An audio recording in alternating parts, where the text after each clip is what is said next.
Good morning, Ajahn. Thank you for stepping in to give a Dhamma talk this morning. Sudin Chikwan sent her apology. She's not able to come today. She's not feeling quite well. She may, however, come on the 12th. Is it second Sunday in January? Yeah, that's the second Sunday on the 12th of January. Mm-hmm. Subject to her wellness and availability, we will announce if she's available. If not, there may be another monastic from Newbury coming over to give a teaching on that day. We shall see how it goes. Like Anicca, things is uncertain, but we'll make way under conditions. Just a short reminder, there'll be a New Year's Eve celebration program this coming Tuesday, starting from 7:15 to about 12 something. So it'll be a good events for both for children, whole families. In fact, there'll be some activities for the children, some adults, and Ajahn Nissarano will be leading the celebration.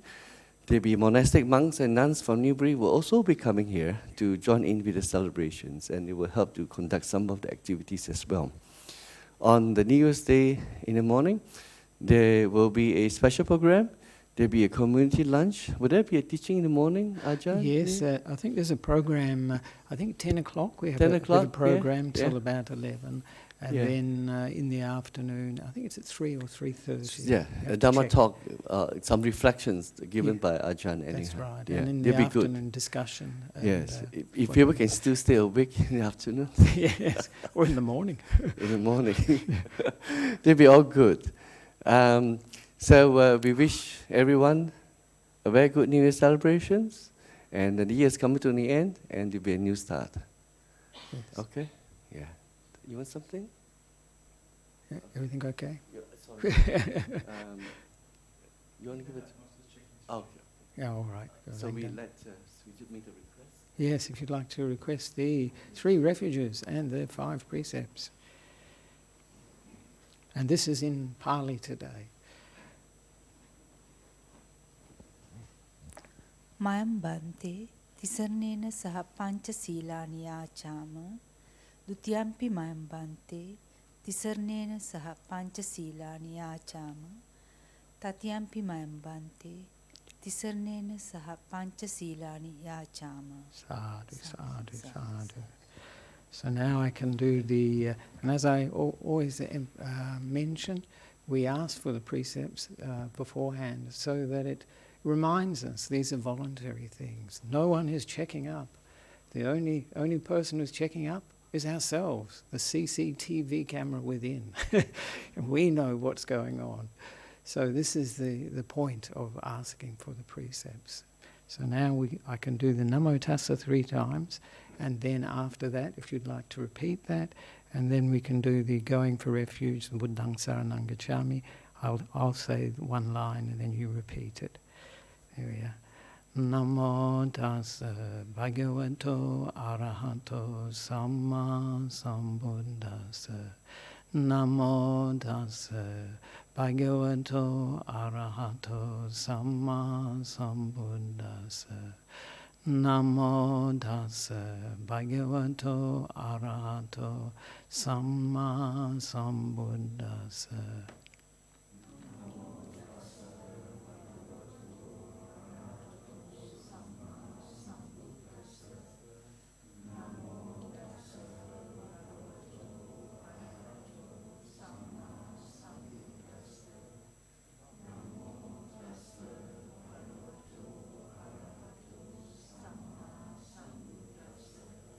Buddhaṃ Saranam Gacchāmi. Dhammaṃ Saranam Gacchāmi. Sanghaṃ Saranam Gacchāmi.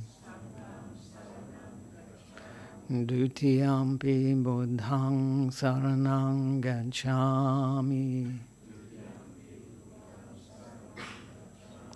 Dutiyampi Dhammaṃ Saranam Gacchāmi. Dutiyampi Sanghaṃ Saranam Gacchāmi. Tatiyampi buddhang saranang gacchami. Tatiyampi dhammang saranang gacchami.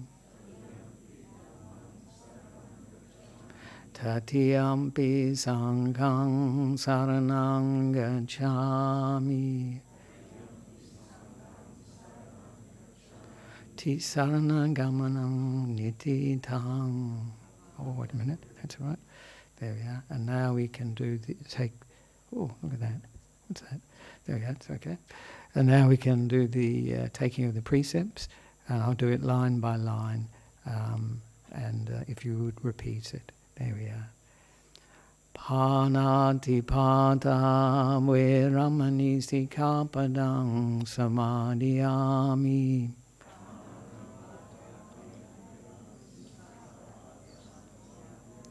Adinadana veramani sikapadang samadhiyami.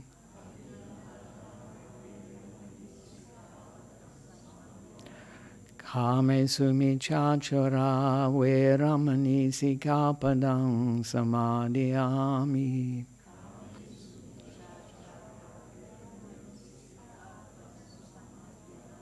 Musawada veramani sikapadang samadhiyami.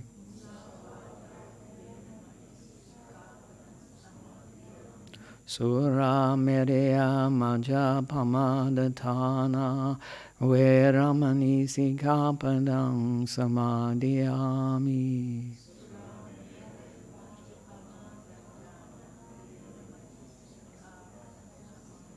So sadhu, sadhu, sadhu for that. And I hope the people that are watching this at home are taking the precepts and joining in with us, because that's this is a very important part of the morning. So now we can do the recollection of the Buddha, the Dhamma and the Sangha in Pali, and we do this together. Iti piso bhagava arahang samma sambuddho Vijacharana sampanno sugato lokavidu anuttaro purisa dhamma sarati sattva deva manusanang buddho bhagavati swakato bhagavata dhammo sanditiko akaliko eipasiko Opanaiko pachatang veditabo vinyuiti supatipanno bhagavato sāvaka sangho ujupatipanno bhagavato sāvaka sangho nyaya patipanno bhagavato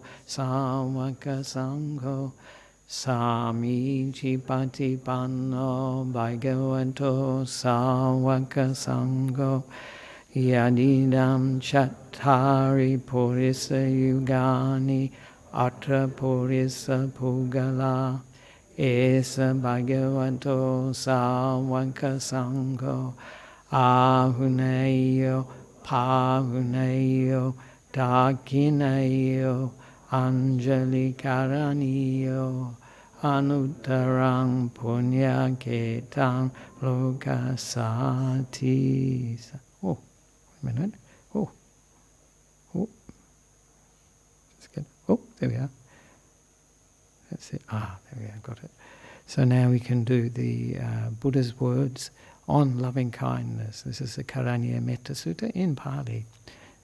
Karaniya Mata Kusalena Yang tang santang padang abhisamecha sakko ujucha sujucha suacho chasamudu anatimani santusako chasubarocha appakicho chasalahukauti sandindriyo chanipako cha Pagamo kulesu ananugido nachakudang samachare kinchi Yena vinyupare upavadeyung Sukhino va kemino hontu sambe satta bhavantu sukhitatta ye ke chipana buddhati tasava tavarava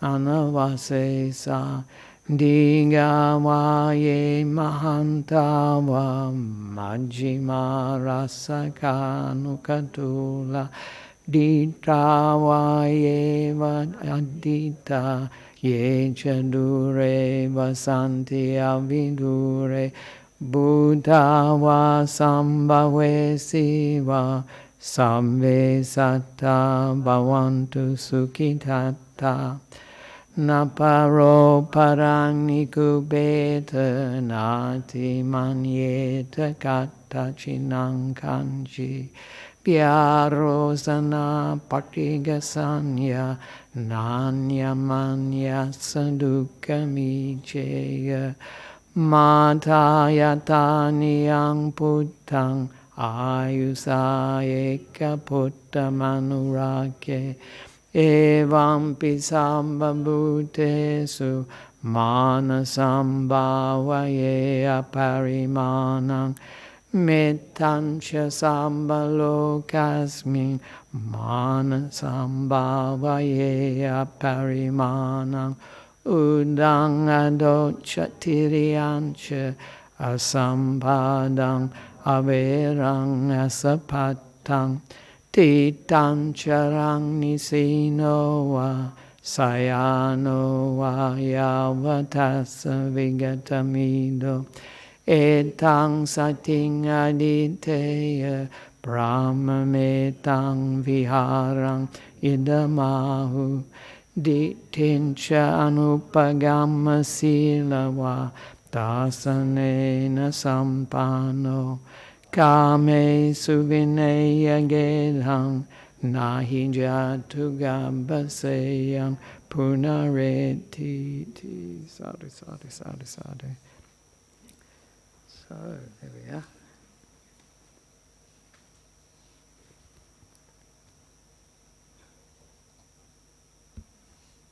Oh, it's just gone, doesn't matter. Has that gone big? Yeah, there we are. Oh, all right, thank you. Thanks, Riju. That's good. So I'd like to, Adrian's welcomed everyone here today, so I'd like to welcome those that are watching this on the internet. Evidently, I think the connection is better, and hopefully they're getting the visuals this time. They were getting the sound, but evidently in the past the picture was breaking up. So it's very nice that we can share the Dhamma with those who can't come to a Buddhist centre, either because of illness, old age, or distance. These things. So it's wonderful that the temple can go to your home if you can't come from your home to the temple. So today I was going to give a talk. Yesterday, actually, we had a meditation day. Very nice day, actually. Encourage people who've got the time to spend one day a month meditating. And meditating, listening to Dhamma, discussing Dhamma. And it's a very, very useful thing for us. It's a bit of an oasis. But as I reflected then, there were very much more likely that there were more people at the other temple, not so far away, Chadstone Shopping Centre, than this temple. Plus they have the car parking. So this morning I'd like to give a talk about something that affects all of us, I think. And it's about thinking. I spoke about it yesterday. This is the link. And I thought, well, what would be a good approach to thinking? I've talked about it in the past. And I thought maybe the title of this talk could be The Buddha's Thought Management Plan, or Thinking Management Plan. So how do we relate to our thinking in meditation, but mainly in this talk about daily life? Yesterday was about meditation, but I will bring up meditation as well. So this is about the Buddha's thinking plan or thought plan. Sounds like thought management sounds like thought control, doesn't it? But thinking management, perhaps. So Last week I spoke about aversion, if people remember that, aversion or hate. I was talking about some of the unwholesome roots in our minds. The good news is we also have these wholesome roots of non-greed, non-hatred and non-delusion. And the negative, of course, is greed, hatred and delusion. And one of the things that feeds both roots, the aversion, the hatred that we sometimes experience, is of course thinking, speaking. Speech comes from the thinking, as does action. And this can feed the negative aspects of our mind, greed, hatred and delusion. But, fortunately, it can also feed the positive aspects of our mind. So thinking can support developing non-greed, the sense of generosity and giving, can support the non-aversion or non-anger, things like loving kindness, metta we call it, or maitri, khanti, many positive emotions, and also non-delusion, wisdom, understanding ourselves and the world as they truly are.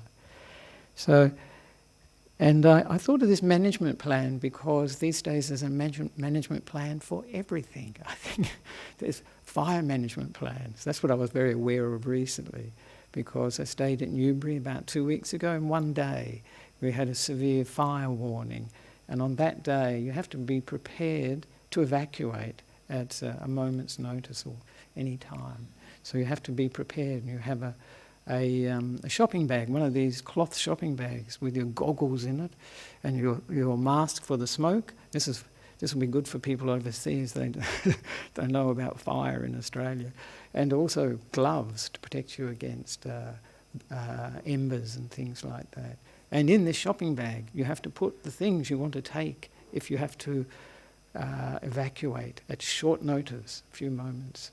So you prepare that in the morning.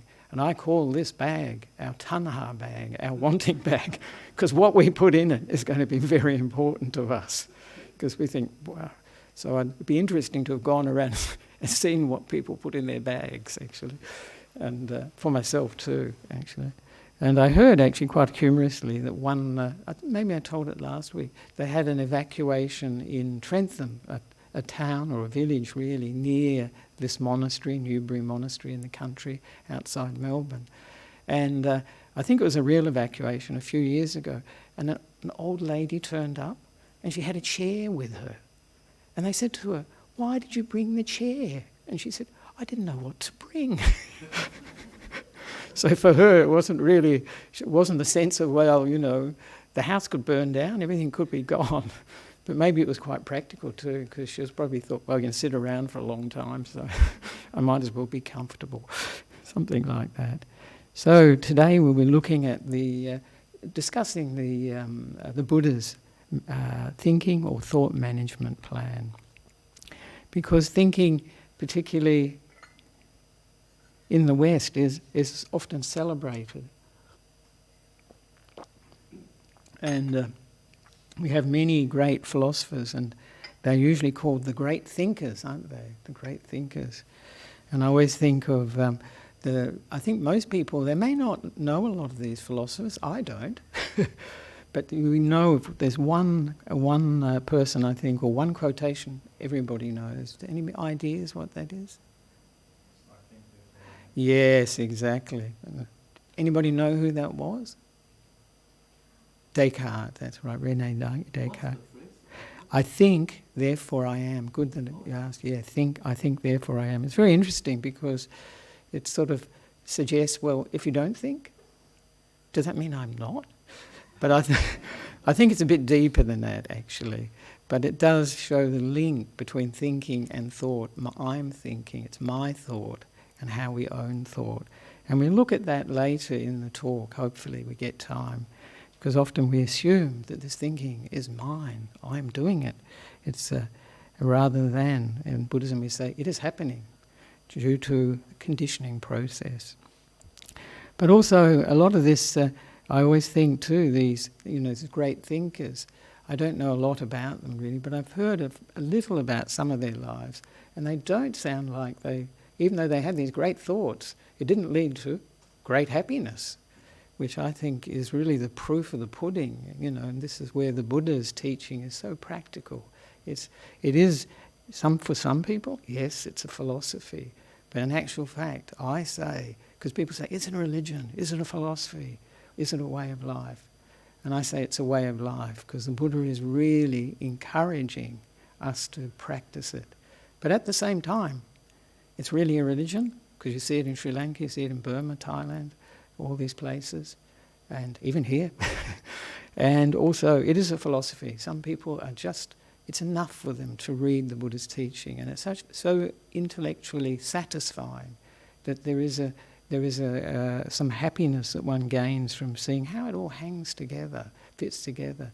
But what a shame to only read the menu, as it were, and not eat some of the food that the Buddha has on offer. That's the shame of it, And that's what I always feel with somebody who really understands the teachings, has got an intellectual grasp of the teachings but doesn't necessarily practice them.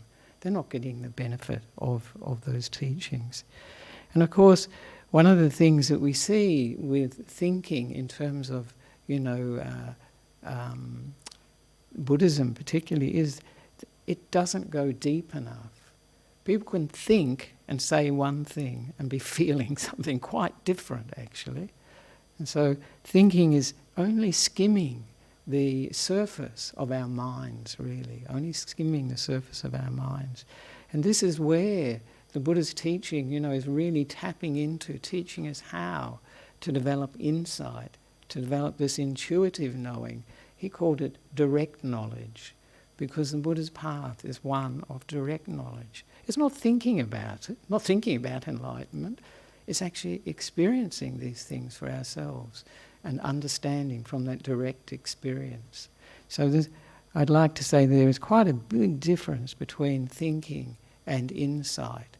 And the insight, as I say, is this deep, direct knowing from our experience. We've seen something very clearly, whether it be, that things are impermanent, we say in Buddhism, temporary, they're changing all the time, whether we see that they're unsatisfactory, this is dukkha, or whether we see that there isn't really a permanent me here, inside me. So, I'd like to try this exercise because it involves the audience. So this exercise is a very good, I think, good way to think about thinking. It's interesting. So I'd like you to close your eyes for a moment and say to yourself, I won't think now. I won't think now.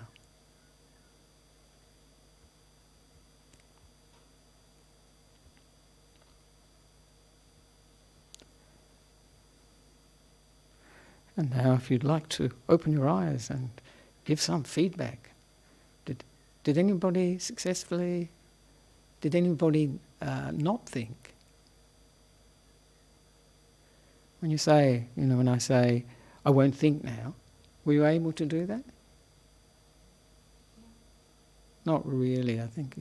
Even if it's only the thought, I shouldn't be thinking now. No. No, that sort of thing.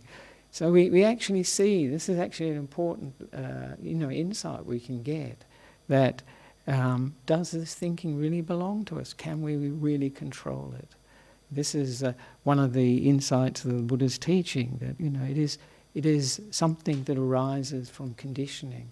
The things we've been thinking about, the things that we've been watching and hearing, all these things come up in our thinking.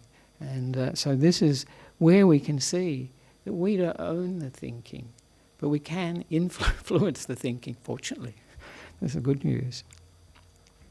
So sometimes people, especially if they come for a meditation day, or come for meditation, people often say, this thinking, it's such a, I sit down. Actually, this is a usual thing that happens with meditators when they first meditate. I couldn't meditate at all, it saved my life. I was just thinking the whole time. And I say to people, that's an insight. You're seeing what's going on all the time.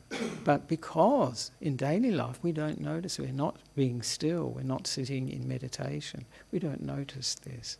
That this is actually an aspect of the mind that is quite natural and it becomes very obvious too that it is not within our control, especially when you sit down to meditate and you say, like, I won't think, I don't want to think. And immediately we say that, I don't want to think or I won't think, we're creating a negative in the mind, a tension in the mind, which makes meditation difficult.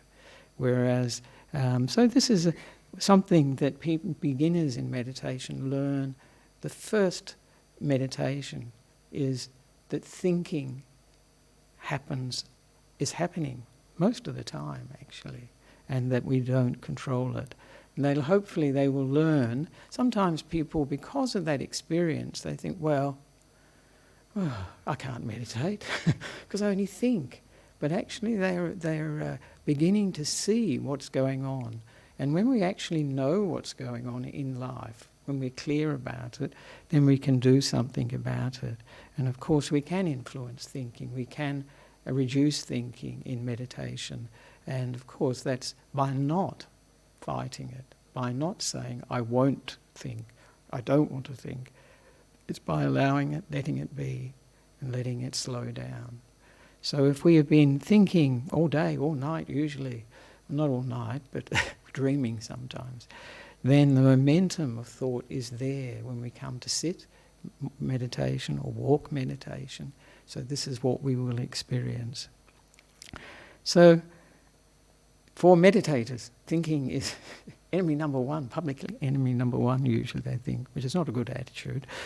But thinking is useful too, it has its uses. If we weren't able to think, we wouldn't be able to have thought management plans, fire management plans, all this sort of thing. And they are useful because, especially for this fire management plan I mentioned, we were prepared. We have a sort of a way of getting ready just in case we have to evacuate, if we have to take action when a fire happens at the monastery in Newbury. So this is very useful. And we had the cars ready to go, and of course, you know, that day too, I mean, the fires in New South Wales are making everybody aware in Australia, probably throughout the world, that it's a big threat, and we have to have some degree of planning or preparedness. So it's very useful for planning, problem solving to a certain extent. You can come back to that, remembering. Sometimes with thinking, you notice with problem solving, I have had it, I'm sure many people have, you can go round and round and round, and you can't get a solution from thinking about it, actually.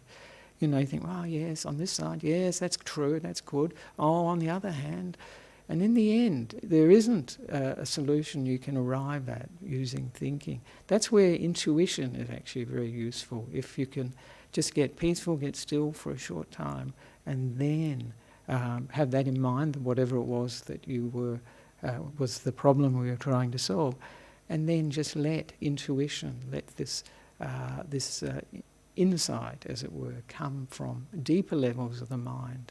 I find myself that when this happens, some of the solutions I never would have thought of, you know, they just come from left field, we say, or out of the box. So this is where intuition is such a useful thing, actually.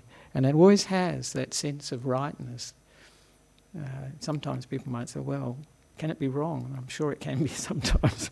It's a great relief when you're caught in problem solving, you cannot resolve it. But thinking is also a preoccupation that we use. I was likening it to when we go to a doctor's surgery or a dentist's surgery, anywhere these days where there's a waiting room, we're waiting.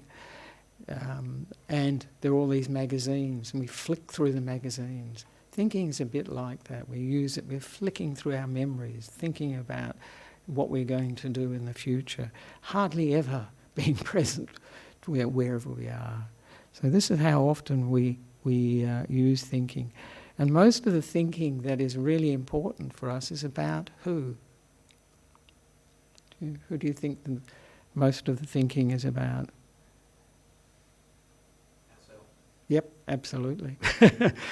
And that doesn't sound too bad in some ways, but if it was all positive, that's great. But it's generally a mix. Some people it can be very negative, and I talk about that in a minute actually.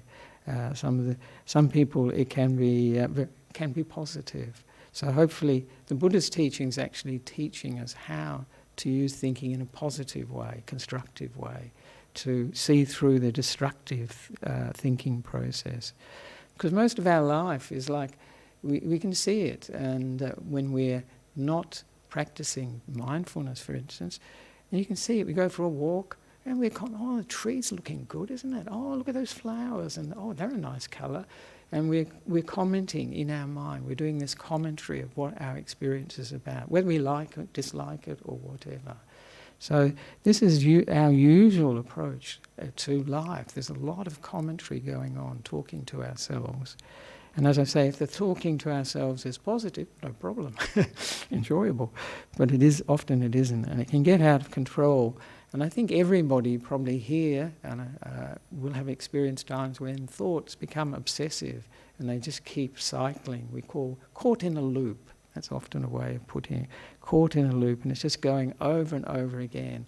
And it's very hard for us to move the focus, to change the thought that we're experiencing. Like a song that gets stuck in our minds. You know, sometimes these songs get stuck in your mind and they just play and play. So these thinking can create all sorts of stories in our minds, and this, as I say, can be a positive or a negative thing, but often it's associated with negative states of mind, and it's very easy to see then, and this is where we need to really address those instances. It can create anxiety. The essence of anxiety is fear, isn't it, about the future, how things could turn out. Will we manage? Will we cope? And give rise to panic. You know, these panic attacks. People say, they wake up in the morning, 2 or 3 in the morning, and just have this terrible panic attack. You know, the terrible fear, anxiety taking them over. And of course, when this happens, for a Buddhist anyway, and for a practitioner, you can see, my goodness, this pattern is really running strong. You know, that'd be nice if you could see it like that, actually. That this conditioning is really running strong. This recording almost is playing and causing me to panic about the future. And of course, thinking also goes into the past, and that can sometimes be nice because we can remember, you know, like we remember people that have been important in our lives, we feel thankful for.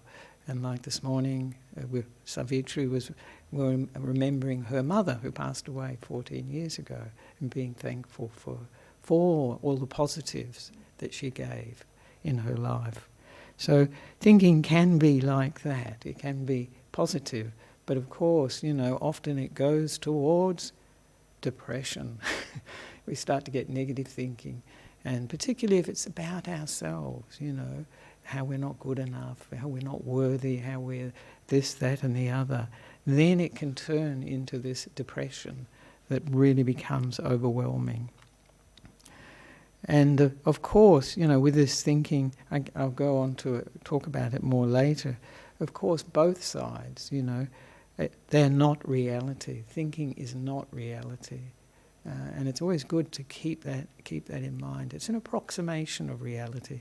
Sometimes can be quite accurate, but usually very wide of the mark. It's not actually a very accurate picture of what's going on. And thinking, as I mentioned before, it can empower our positive qualities of generosity, giving, of loving kindness, and also wisdom, but it also can encourage, empower, desire, ill will, this negativity in the mind, delusion, harming. And particularly it gets caught up with this sense of who I am. A lot of thinking is about that. And this is why for Buddhists, the Buddha said one of the greatest happinesses in life, in the spiritual life, is when one sees through the illusion of a permanent me inside of ourselves. And this is one of the greatest happiness. It happens in the third stage of enlightenment. It's very deep level. It's uprooted. So no longer is one thinking about oneself as this self, this permanent self separated from all other beings and all other things. And so now we have another practical exercise which may, or I hope, give some idea to that, particularly the idea of thinking and its relationship to self. So I'd like you to close your eyes and just imagine or remember an occasion when you'd had an unanswered email and you wanted an answer, you're expecting an answer, or an unanswered SMS, as a text message, or an unanswered telephone call. You left a message. And just think, how did you feel when that email wasn't answered, the SMS wasn't answered, text message wasn't answered, or the call wasn't answered?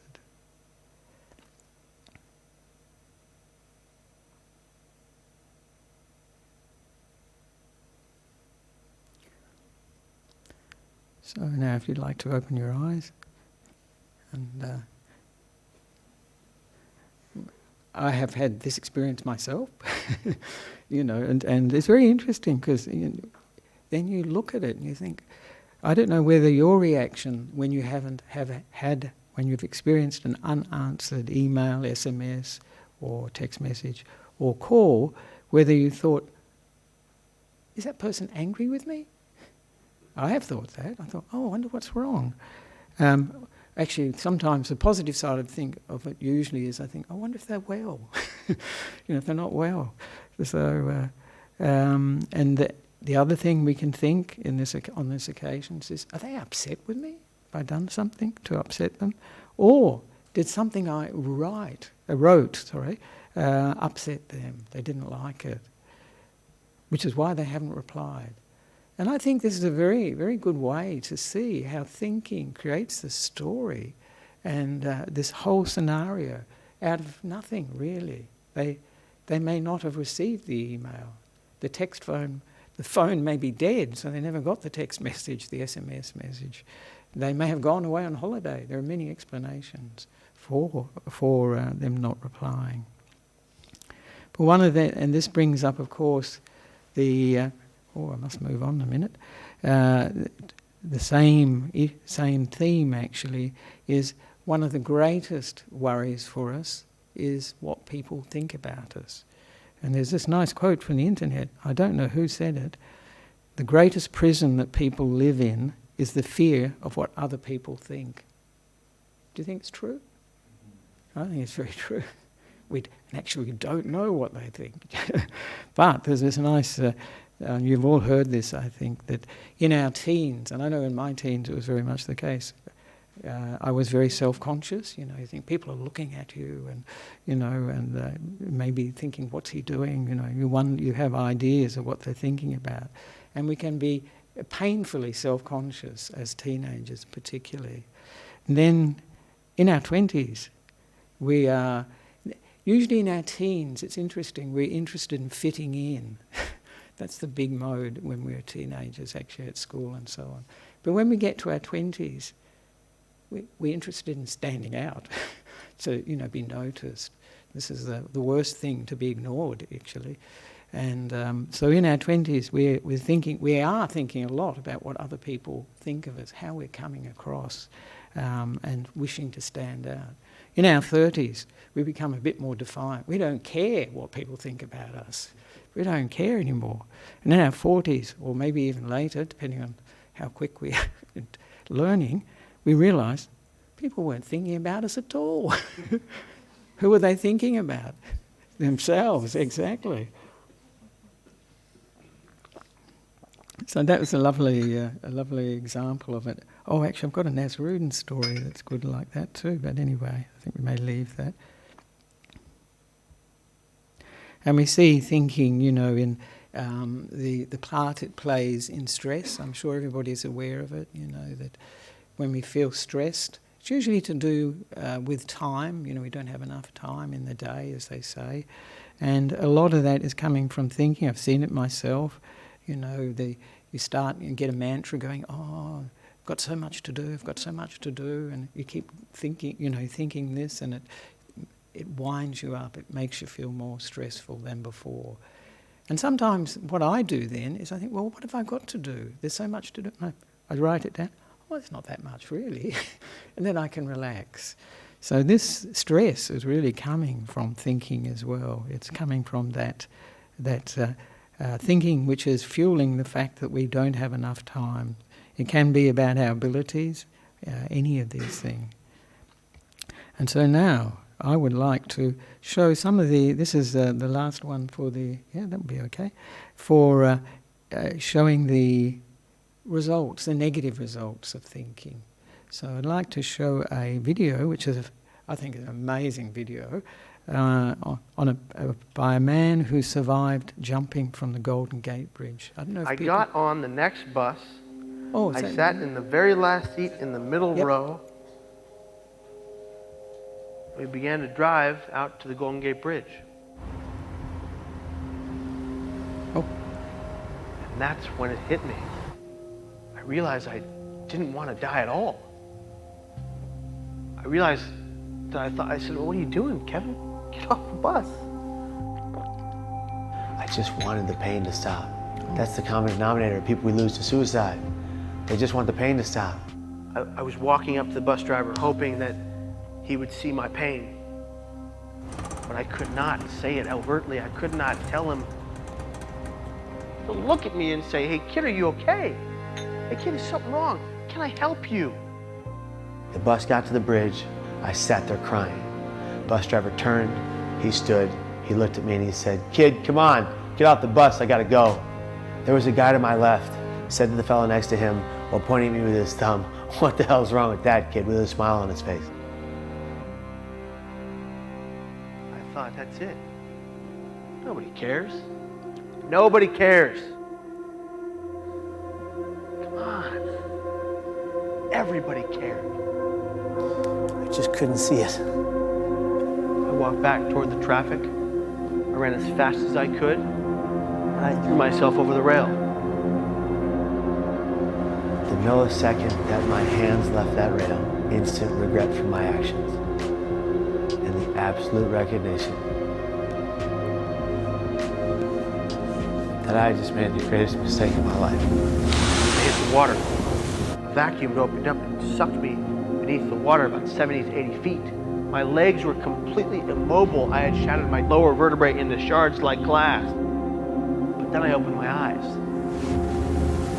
The deep, dark depression that brought me to that day had disappeared. The only thing I wanted to do, needed to do, had to do was survive. I realized I was going down. I shot for what I thought was the surface. As fast as my arms would take me, and I saw the lit water above me, I could see my destination, and I thought, well, you're not going to make it. God, I don't want to drown. I made a mistake. I broke the surface. Barely made it. We're back now with Kevin Hines, who at the age of 19 attempted to take his own life. Kevin, so what happened with the sea lion? When I resurfaced, I swam 70 feet with one breath and without the use of my legs. It was the fastest I ever swam because I knew I wanted to live. I break the surface, I'm up and down in the water. I can't stay afloat. I keep going down. My boots are waterlogged. I cannot stay afloat. I'm going to drown. And that's when something began circling beneath me faster and faster and faster and faster. And of course, I think it's a shark. So I'm freaking out. I try to punch this thing, it won't go away. In the water, as I flailed to stay afloat and couldn't stay above water, a sea lion came to my aid. There was no shark, but there was a sea lion. And the people above looking down believed it to be keeping your body afloat until the Coast Guard boat arrived behind you. Oh my God. I got to live here because a creature saw me in danger and acted immediately. And to me, that's like my guardian angel who saved me that day, along with the Coast Guard who pulled me out of the water. The Coast Guard arrived. They fished me out of the water and they started asking me a bunch of questions. The guy looks at me, he leans in and he says, kid, do you know how many people we pull out of this water that are already gone? And I said, no, and I don't want to know. And he said, well, I'm going to tell you. This unit has pulled 57 dead bodies out of this water and one live one. Oh, thank you. That's it. Our next guest today Thank you. also That's it. attempted Yeah, to that's end great. his own life, but Kevin Hines survived. Oh, wait a minute. Is there a bit more? Oh, all right. Yes. Yeah, can. Yeah, good. And now uses his life to spread the message this is good, there yeah. is hope and there is help. I want to help people understand that their thoughts don't have to lead them to an attempt. Their thoughts don't have to become their actions when they're suicidal. And you're gonna help change people's lives, okay? That's your goal, that's your life goal. Change people's lives for the better, okay? All right, see you. If we do not talk openly about what suicide is, who it affects, and how it affects them, if we do not use the word safely, with education and awareness, we run the risk of missing all those people who have it on their minds. But I say to you now, the next time you see someone in obvious emotional distress, I beg of you to walk up to that person and say something to the effect of, "Are you okay?" You could quite literally save a life in that moment. Everywhere I go in the world, and I travel everywhere I can to talk about this story, when you tell someone's story, they tell you theirs. And then they tell you their truth for the first time they've never told anybody in their lives. So my purpose is to ignite people to share the truth, because a pain shared is a pain halved. To anybody out there watching this right now, considering it, what do you want them to know? Stop. Breathe. In 4 seconds, out 8. Do it 30 times. Stop. Breathe. You got plenty of time to die. It doesn't have to be by your hands. That destroys everyone left behind, but don't feel guilty about it. You want to live because you deserve this life. One thing you should never do is silence your pain. I silenced my pain for years.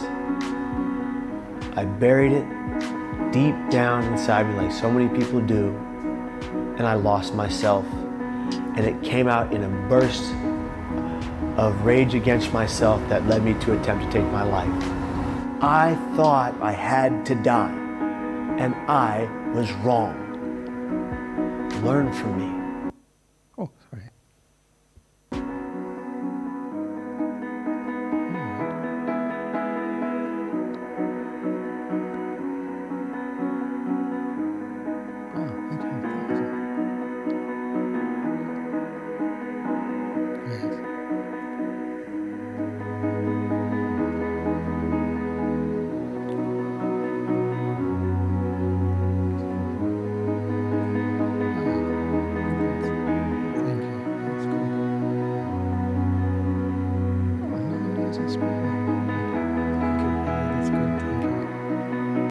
Great.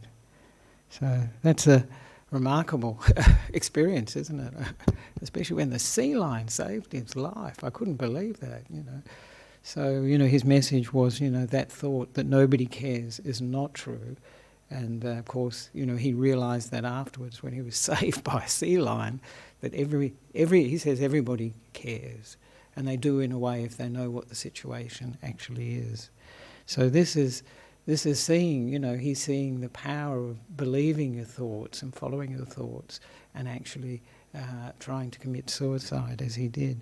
And obviously having a big mission. I like this video particularly because it's very good for young people, because as you saw, you know, the statistics at the end, it said 15 to 29 years of age, that suicide is the second greatest cause of death, second cause. So that's something very serious for younger people. And of course, this is partly believing this thinking, this destructive thinking, being caught into it. So what does the Buddha have to say about about thinking, this strategy or this management plan for thinking, dealing with thinking? And sometimes people might think, well, did the Buddha think? Do you think, didn't the Buddha think? He did. And I'll go on a bit later where he talks about his experience of, you know, it's quite an interesting sort of description of his experience as an enlightened being. And maybe I'll mention it now, actually. Where is it?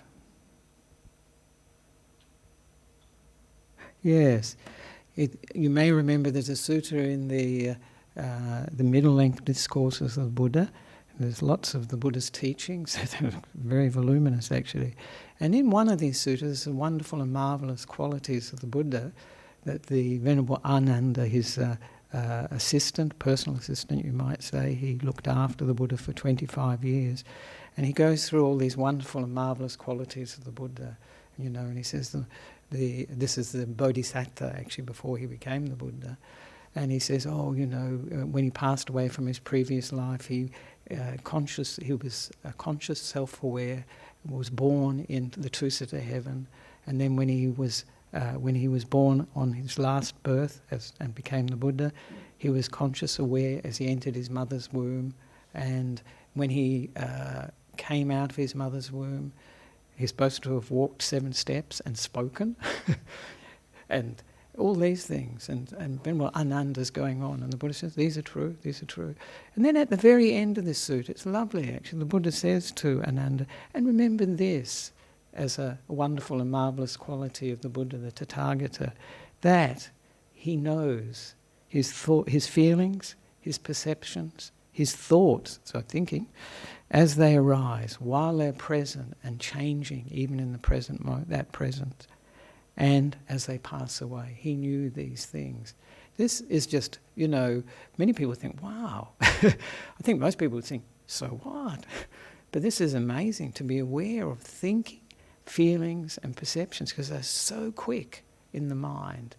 Aware when they come, while they're present and changing, then pass away. This is really extraordinary. And this gives us an insight into somebody that's completely enlightened, that they can be so aware of what is happening in their body and minds, and because of that, in other people's bodies and minds. But the Buddha's management plan is for thinking, thought management plan, is really the sutta, teaching he gave, again in the Middle Length Discourses, on the 2 kinds of thought. Do people know that one, 2 kinds of thought? I think it's a very famous one. And in this teaching, he talks about when he was actually not enlightened, when he was a bodhisattva, he was on the way to be enlightened, the Buddha to be. And so he was still probably in the palace, living the lay life, and he contemplated on the 2 kinds of thoughts that he experienced. And the 2 kinds are very easy, actually, really. One is wholesome and positive, and one is negative and unwholesome. And in one category, he put the negative category of the unwholesome or negative thoughts. He put the sense, the desire, the craving for sense pleasures, for things that you can see, hear, smell, taste and touch, and even the thinking about them. He put the anger, ill will, annoyance, irritation, that's the second type. And the third type, he said, is harming oneself or others. So it's very interesting. The Buddha to be had these thoughts of, we say greed, hatred, and delusion were there, and that he was aware of them. But he was also aware that he had thoughts of giving things up, of generosity, of loving kindness, of contentment, of non-harming in his mind. And he realized that when he developed, if he, for instance, had a thought of greed, thinking about sensual pleasure that he could experience, and when you live in a palace, it's probably easy to have a lot of these sensual experiences. When he thought about it, he realized he had given up, or that had replaced this intention or this thought of giving, of generosity, thinking of others rather than oneself. And the same with anger and irritation. When he was angry or annoyed, irritated, I think it would probably be very, very refined for a bodhisattva, for this very wise sort of person, even at that stage. When he was angry or irritated, he'd given up the thought of loving kindness or patience with others, compassion. And when he was thinking of harming others, when we say things to other people to hurt them, or we do things to hurt them, he realized that he'd given up the thought of non-harming actually having compassion for them, thinking of what he could help them with. And this, of course, is, as I mentioned in the last few weeks, relates to two qualities in our mind, and this is wise attention and unwise attention. And basically, wise attention is yoniso manasikara, and so this is when we give attention to anything we experience, and negative qualities, positive qualities grow. This is wise attention. We know from experience, this is good. I feel more generous. I feel more kind. I feel more connected with people. I want to help people. I don't want to harm them. So this is wise attention. Unwise attention, ayoniso manasikara. When we give attention to things, particularly our thoughts, and as a result, negative states of mind start to grow. When we start to get more greedy, we're thinking just of what we want, what we need, and we get more angry, we get more, and also harm ourselves and others. So these types of thinking are very clear, actually, and this is a practical thing for us. We too can divide our thinking into those sorts of thoughts that are useful, helpful, that lead to positive results in our lives, positive emotions for us, an issue in good speech, speech that is kind, gentle, and also in our actions as well. Actions where we want to help, we want to give, not thinking of ourselves. So we can too use this very, very easy way, really, to divide our thinking and just see the results. Our lives are really an investigation, and we learn from our experience, hopefully, of what works, what brings positive results and what brings negative results. And that way we can monitor our thinking. That way we have got a thought management plan in action.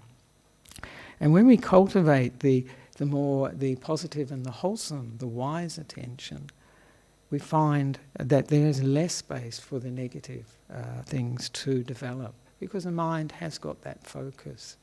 And this comes back to the Buddha's teaching that, by developing positive, wholesome states of mind, and maintaining them, we avoid and let go of negative states of mind. So it's a very, I call it the shortcut. We have a shortcut. And he makes the comment, and this is quite important, especially for meditators actually, that, in this sutta we're talking about the two kinds of thoughts. He says in that he could think any of these wholesome thoughts, these positive thoughts, for as long as he wished. And he goes on about a day for a day, or a night and a day, and all this, a long time. But he said it would tire the body, just all this thinking. I think it would tire the mind too, actually, and make it difficult to develop this one-pointedness of mind. This is when the mind comes together in meditation. The mindfulness becomes very, very still and one-pointed. And all the negative qualities in the mind have gone. This is coming towards stillness and one-pointedness. And why was that so important? Because from that, one can develop the power of mind to see things in a different way. And of course we know that the Buddha, on the night of his enlightenment, he was a bodhisattva. He practiced this deep meditation where the mind was very one-pointed, came out of that, and with the power of that mind he became the Buddha, because he saw his past lives, he saw how we pass away, he saw millions and millions of them. That must have been really, some people feel tired thinking of going to work again and again and again, all that sort of thing. But when you see millions of lives and you've done it again and again, it must be really turn you off, doing it again. And so it gave him some of the wisdom. And he saw also that we arise in our new lives, we're reborn according to our actions in our previous lives, by body, speech and mind. And also then he saw the negative qualities in the mind, and they were destroyed, his mind was purified, and he understood the wisdom came of the Four Noble Truths.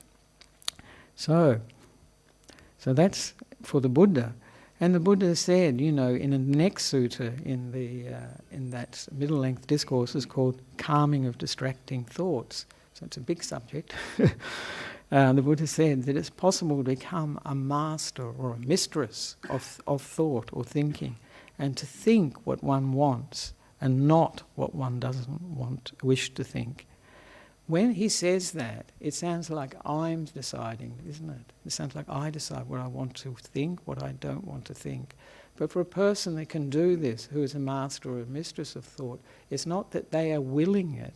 They understand the causes and conditions for particular types of thinking to come up, the negative thinking or the positive thinking. And because of that, they can choose the inputs, the things that will bring up the positive, will bring and won't bring up the negative. And we have that choice by our wise attention or our unwise attention. So we see that in particularly, with our lives, there's a lot of input, I call it input, from the TV, this very old-fashioned radio, even more old-fashioned, from the internet, and from many newspapers, from many different sources. And we have to decide for ourselves what is giving rise to beneficial effects in our lives and what isn't. As I often say, I've said before, if we're watching the news or reading the news in whatever format, whatever media, and we find ourselves depressed, angry and upset, I say to myself, what good is that? What good is that? That's obviously unwise attention. Some people can watch the news or read it or whatever format, and they can develop sort of compassion for people and think, that this is the way people can go if they have the wrong sort of thinking, the wrong sort of understanding. And so this is then it's useful. So it's not a hard and fast rule. It has to depend on whether it's giving rise to positive or negatives for us in our lives. So I'd just like to wonder if there's anything else to emphasize. Yes. So, and this, the wisdom that supports, I'll just finish off with this one actually, the wisdom that supports thought management, this thought management plan, is really our attitude is the most important. First of all, that thinking is sort of a sense of acceptance of thinking.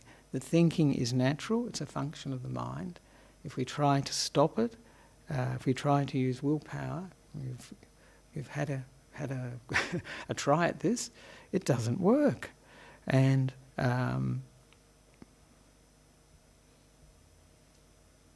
so one of the interesting things is when we can accept thinking, when we can see it as natural, and when we don't use this negative mind state which says, no, I don't want to think.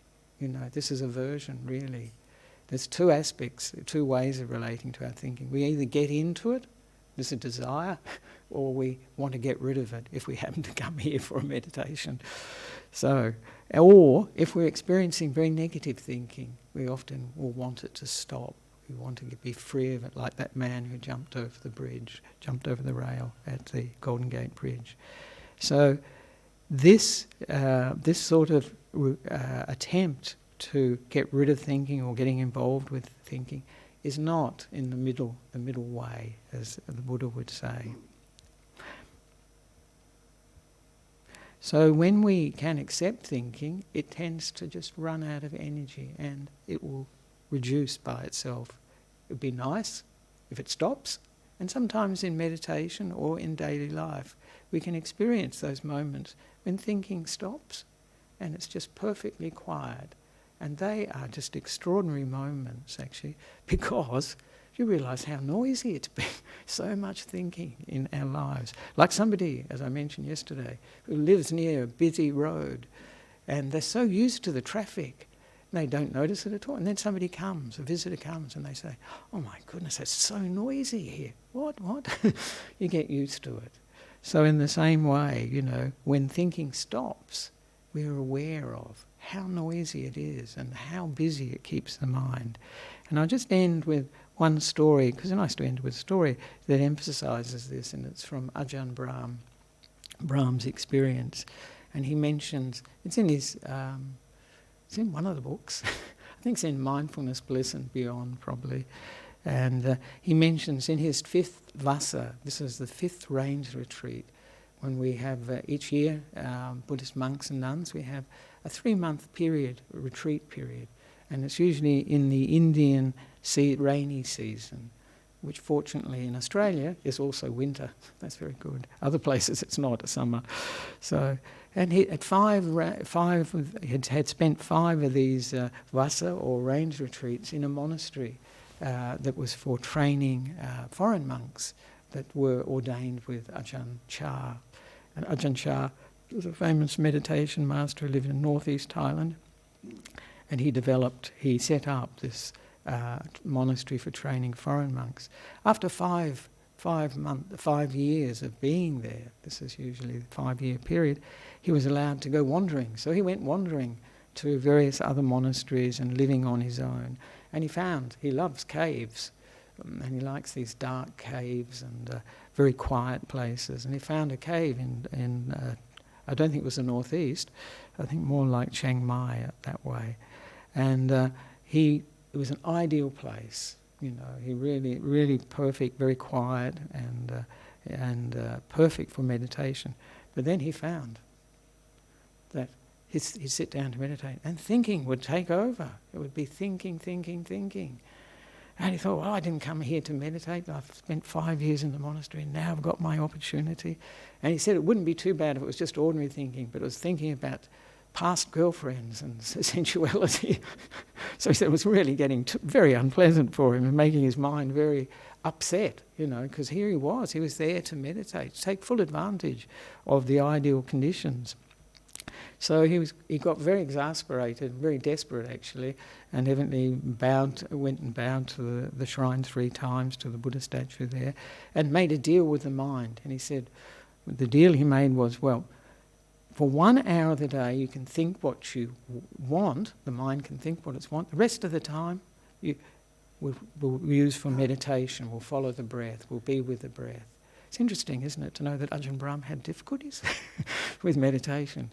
So he thought this was a good deal. So at least 1 hour of the day he would be free of thought, you know, and the rest of the time, 1 hour of the day he would be thinking, and the rest of the day he could be free of thought when he was practicing meditation. So he came to the time he agreed on, the afternoon, 3 o'clock, sit down, legs out, ready to think anything. Fair go. Your mind can think anything you like, any thoughts you wish, old girlfriends, whatever. Sat there, and the mind immediately went to watching the breath, no thinking. And it dawned on him, you know, how amazing. He'd made this deal that this hour was just for thinking. And what had happened? The mind wasn't thinking at all, because he wasn't fighting the mind. He wasn't trying to force the mind. He was accepting, well, all right, go ahead, think. And then, having given that freedom, it didn't. It just became quiet, peaceful. He could watch the breath after breath. And so this gave him a great lesson, and it gives us a great lesson too, that this is second Noble Truth meditation he was doing before, when he wanted no thinking. He wanted to stay with every breath. He didn't want any thoughts. This is called the source or the origin of suffering or unsatisfactoriness, wanting things to be other than they are at this very moment. But, fortunately, when he made this deal with his mind, he realised the third Noble Truth type of meditation, which is letting go of wanting things to be this way or that way, letting go of wanting the thinking to disappear, letting go of wanting to stay with every breath, letting go of desire. And when he did that, then he could stay with the breath. But he learnt so much from that the resistance, the wanting things to be other than they are at this particular moment, was causing the problem. And that was a great breakthrough for him in his understanding. So I'd like to end here, it's a bit late, just hoping that we can take some of the Buddha's management plan for thinking on board, to divide our thinking into the useful, that which is not useful, into the positive and the negative, and use that. And remember that video of Kevin Hines too. that when we feel a bit low, we can remember everybody cares, or everything cares, really. I think this is quite... If this sea lion could care for this Kevin Hines, so life is there, really, that everybody cares. So to use our thinking in the best way so that it enhances our life, it doesn't detract from our life, and enhances our wisdom, our understanding of ourselves, the body, this body and mind, and life too. So I'd like to finish there. I'm over time. So thank you very much for that, for everyone watching. Maybe there's time for... Is there any questions? Yes, just 2 online questions. Perhaps we can take some from the floor. Just... Thinking's a big subject, isn't it? You can talk about it for hours. You can think about it for hours, actually. There we are. So just a couple of... Okay, the first question. Common advice is... Yep. Keep yourself busy when you are depressed. What do you think? What's the benefit of meditation at depressing times when my negative thoughts are overwhelming? Yes. Yes, keeping yourself busy, it can be a good thing for depression, for sure. And particularly if, a very good antidepressant for all of us is giving. Giving is a very good thing. If we can help others, that helps us in a big way. So that's true. And at that time, when there is depression in the mind, in terms of meditation, it can be very helpful if we develop these positive emotions in our mind. So, for instance, if we develop loving kindness, metta, maitri, for ourselves, just as we are, fully, because this metta, maitri, fully accepts ourselves as we are. We don't have to be a better version or different. We accept ourselves as we are. And this metta, this maitri, loving kindness, accepts others as they are too.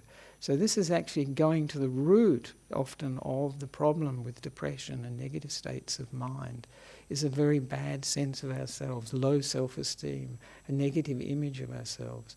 So this metta, this loving kindness, can help us very much accept ourselves, accept others, and most importantly, forgive ourselves and forgive others too, because this often can turn things around for us in terms of depression, because it will replace some of the negative thinking about ourselves. There was another video I was going to show actually about negative self-talk, but there's not time for that one. But so it's very useful. So what we're doing with this metta meditation, not only metta, karuna, compassion, with joy with others and equanimity, is replacing negative self-talk, not with just words. What we're replacing it with is a heartfelt feeling of acceptance, of friendliness towards ourselves and others, compassion, wanting to help ourselves and others, and joy with others' success and good qualities, and equanimity, this support for others when we know that their lives are running according to their conditioning. And you try and change somebody, it's hard enough to change ourselves.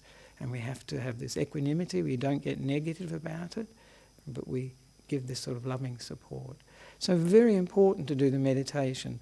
Maybe just being mindful of the depression, not so helpful, but to bring up these positive qualities that actually address the root of the depression. They also address the root of anxiety too, because often it's a negative idea of ourselves, which is at the root of that as well, anxiety. So thank you for that. 45. This one's about anxiety. Oh, right, good. Why are some people more anxious than others? Is there a Buddhist perspective on this difference? Thank you, Ajahn. Yes, why are some people more anxious than others? To a large extent, as you may have gathered from this talk, is what sort of thinking we are encouraging, what sort of thinking we're giving attention to. If we're giving attention to thinking about the future a lot, and that maybe we haven't got enough time, I can't cope, these sorts of thoughts, then we will become anxious. Or I don't have the ability to deal with the things that are coming up in my life. Then these will give rise to the sense of anxiety. and we tend to give more and more attention to them. So and when they become this automatic pattern, then you have the panic attack at 2 or 3 in the morning. It's just happening, And I know people. There was was the coordinator for a meditation group in WA. That was what brought her to meditation, was the fact she was having panic attacks in 2 or 3 in the morning, and so then she became interested in meditation and was able to turn that around because she could see that it was a recording. There was something that was out of her control. And once we realise that thinking is out of our control, but we can influence it by the attention we give to various to positive things or negative things. So that's what I would say, why some people are more anxious than others. Sometimes the conditions we live in too can give rise to anxiety and insecurity. Insecurity is a big factor, isn't it, in anxiety. It really feeds it. And insecurity really ties into the sense of wanting things to be permanent, to be predictable, to be reliable. This is, and of course they aren't. But some people live in more unpredictable circumstances than others. So for instance, I could just see it in my own experience that day at Newbury Forest Monastery up in the hills outside Melbourne, when the fire warning was there, you could feel that everybody was a little on edge. There was this anxiety because we didn't know at any moment the insecurity that we could have to go. And so sometimes the situations we live in promote insecurity, that sense of anxiety. And that can be family dynamics, that can be the dynamics in a country or a society at a particular time. War times are very difficult for people, and people who lived in Sri Lanka when there was the war going on with the Tamil Tigers, they experienced that. Especially if, I know some people who were living in Colombo, who were living near an oil refinery that got blown up. And after that, after the caught on fire was destroyed, they came to Australia. So that insecurity prompted them to go, that anxiety. So the sources of anxiety are many, but we can limit it, reduce it by the things we pay attention to or the things we don't give attention to. So if we can limit it by heading towards, focusing on, giving wise attention to positive, wholesome things, and reduce it by not giving attention to those things that promote the anxiety. So I hope that's useful for you. It's good news because we can, even though these things are programmed, you might say, we can choose the programming to a certain extent. We can influence the programming by our intelligence, our investigation of our experience, honesty about our experience, and then changing the focus to something that gives rise to better results. So I hope that's helpful for you. Yeah. I think that's it. Yes, please, if there's a comment, good. Then we have to finish off. It's just a statistic I read about thinking. I don't know exactly how psychologists have measured this, but they say the average person, 80% of their thinking is negative. Wow. And 97% of the thoughts we have in any particular day are just thoughts we've already had, just on a loop. So on one day, about 3% of our thoughts are new. Wow, that much? So that was I'm really amazed. 3%, that's pretty good, isn't it? So this is, thank you for that, Langdon. Yes, it's interesting, Last question before we call break. Yeah, because now we have. So thank you for that. It does point to, the fact that we are, playing recordings. Well, we're not choosing the recordings actually, but the recordings are playing. We choose the things we give attention to, and then they give rise to our recordings that appear in our thoughts. So yes, and the big part of thinking that it's always useful to reflect is that thinking is a very big support for who I am. That's what why we think. It's a lifeline for being I, me, myself. And sometimes when people find that there is no thinking in their mind, even, briefly in meditation, fear can arise because, who am I? So this thinking has that function too. It gives support to whoever we think we are. And usually that's such a limited version of who we can be if we can let go of this I, me in mind. So I encourage you with that. And may all of us develop the wholesome, the positive in our lives, in thinking, in speech and in action, and reduce the negative and the unwholesome in our lives through our thinking, speech and action. But thinking is the most important one. It's where it's all coming from. So if those would like to, we can pay respects to the Buddha, Dhamma and Sangha. Thank you very much. Here we are.